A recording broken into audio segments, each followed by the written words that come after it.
Hello friends, இன்றைக்கி பார்க்க போகிற டாபிக் டெல் லேப்டாப்பில் எப்படி ரெம்மை ரிமூவ் பண்ணி க்ளீன் பண்ணுறது. ஓகே, திஸ் மாடல் 3520 இந்த மாடல். ஃபஸ்ட்டு பேட்டரியை ரிமூவ் பண்ணிக்கோங்க. This is lock. இதை ப்ரெஸ் பண்ணி லைட்டாக இதை ப்ரெஸ் பண்ணாங்க, பேட்டரி ரிமூவ் ஆகும்.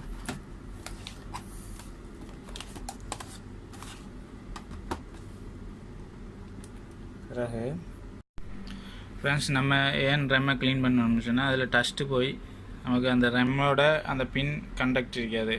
Mother board sometime black screen, sometime light white அந்த மாதிரி இருக்கும்.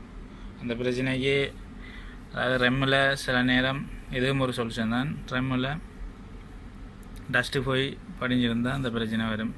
மற்றது விண்டோஸ் லோடிங் ஆகி இருந்தால் அந்த பிரச்சனை வரும். ஓகே ஃப்ரெண்ட்ஸ், எப்படி நம்ம காட்டுறாங்கிறத பார்ப்போம். டெமோ பண்ணி காட்டுறேன். வாங்க வீடியோக்கு போகலாம். இதில் 4 லொக் இருக்கு. 1 2 3 4.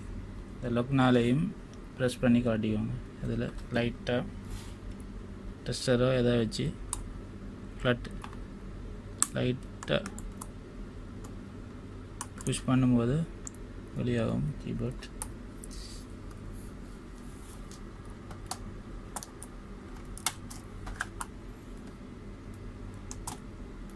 ஓகே,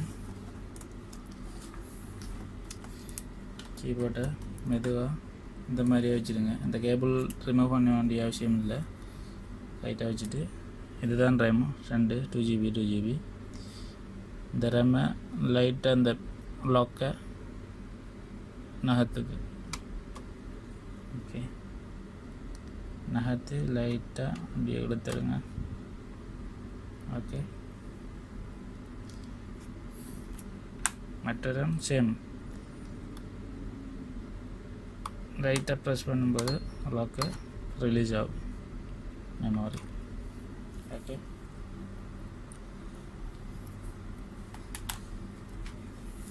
ப்ரெஸ் இருந்தால் கொஞ்சம் க்ளீன் பண்ணிவிட்டு, இல்லை சேஞ்ச் பண்ணுறா மெமரி சேஞ்ச் பண்ணிவிட்டு,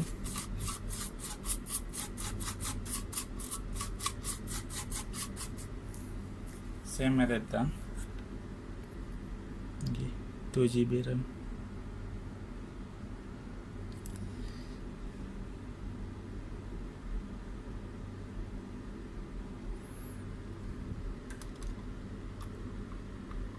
அப்படியே கரெக்டாக இந்த இடத்துல வச்சு லைட்டாக இங்கே ப்ரெஸ் பண்ணிவிட்டு, 2 பக்கம் லாக் ஆகிட்டு பாருங்கள். அடுத்த ரேமும் சேம் தான்.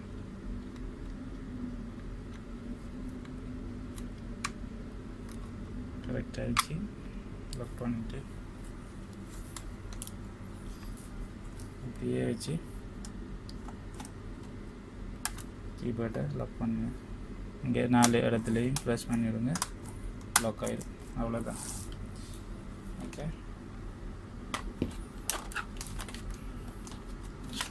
இப்போ பேட்டரியை ப்ரெஸ் பண்ணுங்க, இங்கே லாக் பண்ணி விடுங்க. ஓகே ஓகே ஃப்ரெண்ட்ஸ், இந்த வீடியோ பிடிச்சிருந்தால் லைக் பண்ணுங்கள், ஷேர் பண்ணுங்கள், கமெண்ட் பண்ணுங்கள். Thank you for watching. Don't forget to subscribe.